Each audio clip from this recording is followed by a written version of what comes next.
Finally, on the Doklam or Doklam section of the China-India border, China said Monday it had made on-site checks of India's withdrawal of personnel and equipment from Doklam, also known as Doklam, after over 2 months of military standoff.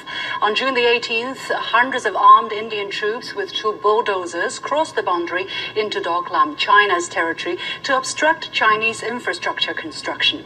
The standoff was followed by another skirmish in mid-August along the line of actual control near the Pangong Lake in the western part of the China-India boundary.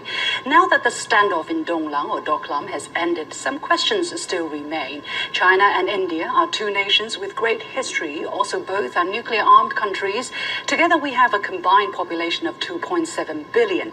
Can the 2 rising countries get along in the future while they grow in confidence and reach? Welcome to The Point, live from Beijing. I'm Li Xin, and today I'm pleased to be joined in the studio by Vishnu Sharma, a New Delhi TV's defense editor and principal anchor, and You Dongxiao, associate professor at the International College of Defense Studies, the National Defense University of China.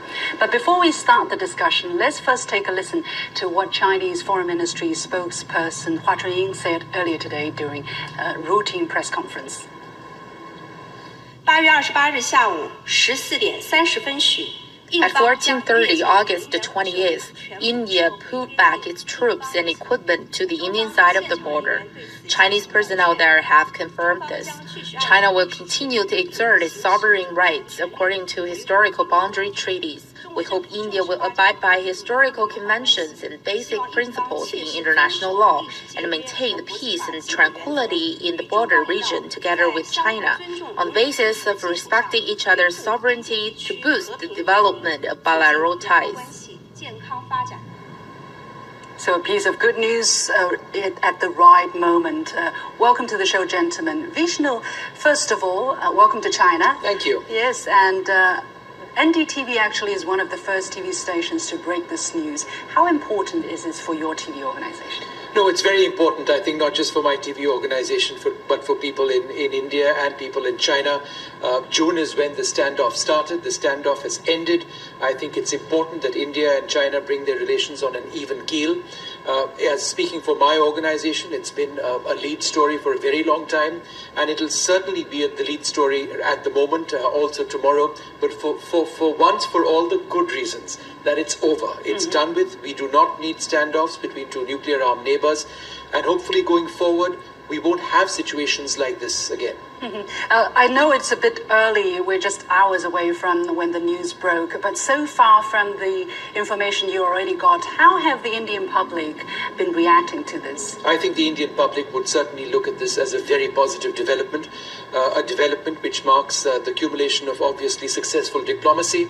As you know, diplomacy requires 2 or more partners to work in unison towards a common goal. In this particular instance, China and India appear to have done that quite successfully. If you ask me personally, I saw the Doklam crisis going on potentially for several years. But the fact of the matter is it has ended within a period of months, and that's very welcome news. And I'm sure that would be very well received politically and certainly among people in the country. Professor Yu, what is the Chinese version, the Chinese reaction from you and your colleagues in the national defense community? How have you been receiving this piece of story? I think it's definitely a good news. Finally, this tension has de-escalated, and the standoff ended through peaceful means and through the efforts of diplomats, not military officers. I think it's a very good, positive tendency. So I think my colleagues are very happy to see this 2 months long military standoff in Doklam area finally peacefully over. What could we learn from this episode? I mean, there are obviously various reasons from the Indian side, for instance, Vishnu. What do you think can be drawn from this experience for the Indian side? Well, for starters, India has got certain red lines. China obviously has certain concerns and red lines as well. We need to understand that the line of actual control, the boundary, as it were, between India and China has not been defined. And therefore, we need to respect each other's red lines. By and large, there is a mechanism in place. That mechanism ensures that there is a peaceful situation. this is an aberration, this particular situation in Doklam, just because of the geography in that particular region. China has concerns about India's infrastructure development. India has concerns about China's infrastructure development in this particular, along the line of actual control and the boundary between the two countries. The reason Doklam became a particular problem was because of Doklam was very, very close to a part of India which we call the Chicken's Neck, an area that connects India with our northeastern states. It's a very narrow sliver of land between Bangladesh to the south and China to the north in the Yadung Valley. By making roads in this particular area, India felt threatened. But India is not in denial of the fact that China has claims in this area. India understands it's a bilateral issue between Bhutan and China at one level. But obviously, when it comes to a tri-junction area, if there is a move in constructing roads which changes the way or the area where the tri-junction is located, then because it's tri, there are three countries, there's India, there's China, and there's Bhutan, which is why we were concerned in this particular case. Professor Yeo, do you agree with what Vishnu said, especially the part where this area is under dispute between China and India? What is the Chinese version?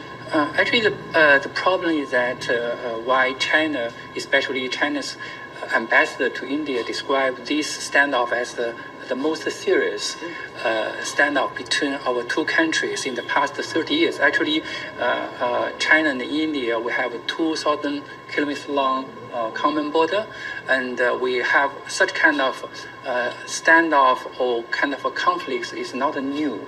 But this time, why is we describe the most serious? Because this sector, the Sea King sector on the Chinese-Indian border is a delimited border between our two countries, not like other part of a section of border which has not been delimited. So there we have only, just as Vishnu mentioned, there's a line of actual control.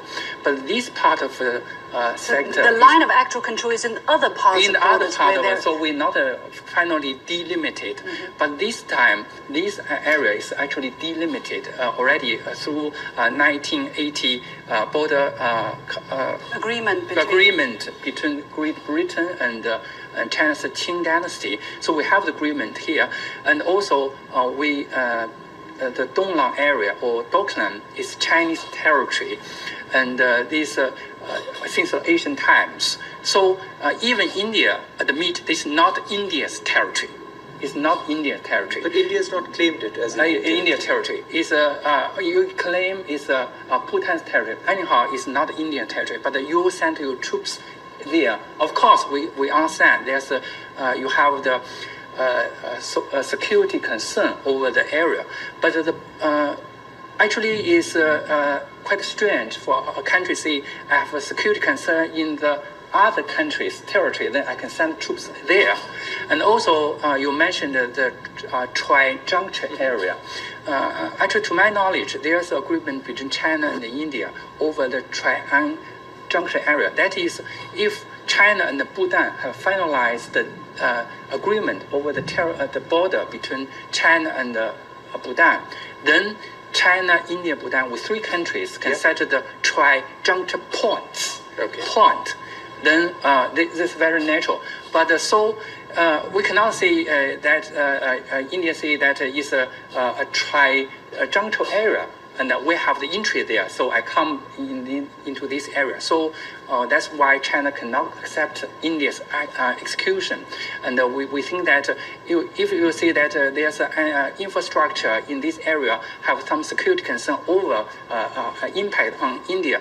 But actually, you know that India bought a lot of defense works, military works on the Indian side of the. So actually, they have more security concerns on Chinese side. If that excuse is works hold water, China have more excuse go into India's territory to stop your work there.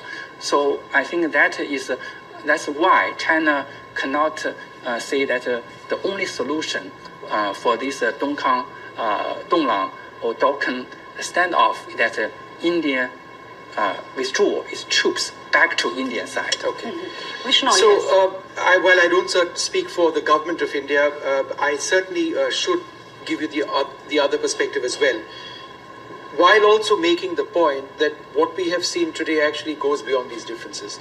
The differences in interpretation do exist. And each point that the professor raised is countered. And I shall elaborate those points, but we're looking at history. We've moved forward, and that's welcome news. Firstly, he refers to the 1890 agreement, which was reached between Tibet on the one hand and the British who were in India at that stage. India doesn't refer to that agreement. We refer to the 1993 agreement on the maintenance of peace and tranquility on the border. And that agreement says that no unilateral change on the boundary on the ground between China and India and between China and Bhutan should take place. Now, India's interpretation of this particular area is that the presence of Chinese bulldozers and a road construction party in that particular area was an attempt by China to actually alter the definition of the tri-junction in this very contentious area. And therefore, India moved into an area which India does not say is ours, only because the tri-junction, which is an area which obviously involves three countries, was being challenged, was being threatened. Now, China disagrees with that, and as the professor said, China has said that we have entered into another country, a third country, as it were, which is Bhutan. I should also mention that Bhutan itself, the other point that the professor mentioned is of that Sikkim area being delimited, or in other words, broadly defined. India doesn't say that that area is defined at all. India's premise for whatever action it has taken in that area is premised on the fact that it has not delimited Sikkim. It's not been clearly defined. To our knowledge, to my knowledge, let me interrupt you here. The Indian government has actually on various occasions in written form acknowledged that the Sikkim section of the Chinese-Indian border have been, there is no dispute. The latest, I understand, That's is the right. 2006 Indian government statement. So I don't know from where you can draw the conclusion that this part of the border has, has It's already not, been. there is no dispute per se, but it's not been delimited officially, at least not in the manner in which you can call it an effective border or an effective boundary between the two, Professor Yeo, countries. That's India's position Yeah. as well. Okay. First, as you mentioned that there's the China's building road in Doklam area changed the status quo. Actually, I don't agree with that because Doklam area is under China's administration, effective administration for many years. PLA of troops control this area. They always patrol in this area. The building on road is just make their work easier and also for the easy transportation in the area. And also the Bhutan herdsmen, when they have the sheep, cattle in this area, pay the tax to the local government, to the Tibetan government, to the Chinese government. They have the archives kept a record there. So it's not building road change status. Actually, the status quo is that the areas under China's effective control, the building of road only makes the transportation easier for the local people.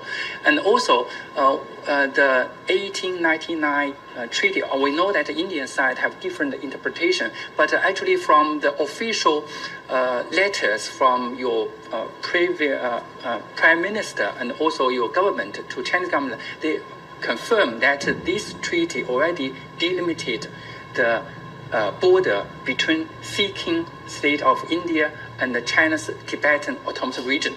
So we have the official letters and also the official records from your government say that border already delimited clearly. There's no dispute. Okay. And also, please, one point that I see that you have entered the third country's territory, Bhutan. No, I see that you enter Chinese territory. All right, so that's India claim that is the Bhutan territory. No, but we think let's that not get negative on a day in which there has been so much progress that has been made. But the fact of the matter is that there is a dispute between Bhutan and China on this particular area. India's strategic concerns necessitated a particular move in this area. And in as much as you do mention the 1890 agreement, I would once again suggest that there is the 1993 agreement, which has also been signed between India and China, and India obviously has a different definition. But this is the past, okay? This has happened and we've moved forward. Yeah, it's and great I think news. it's important that we need to discuss what we can do to ensure that this sort of thing doesn't happen. Absolutely, that's because why. the positions of the two countries in terms of the law and in terms of the interpretation haven't changed. What has changed is the de-escalation. China has moved back, India has moved back completely.